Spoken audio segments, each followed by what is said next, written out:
কিরে বন্ধু, তোর কি হয়েছে? আরে বন্ধু আর কোশ নে। 26 তারিখে অনেকগুলো টাকা পাচ্ছি তো, তা সিঙ্গাপুর চলে যাচ্ছে। তো ওদেরকে খুব মিস করে বন্ধু, অনেক কষ্ট লাগছে।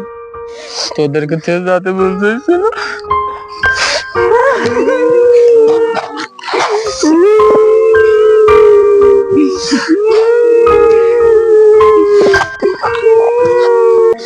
আচ্ছা বন্ধু, তোরা ভালো থাকিস, নিজেদের খেয়াল রাখিস, আমি চলে যাচ্ছি।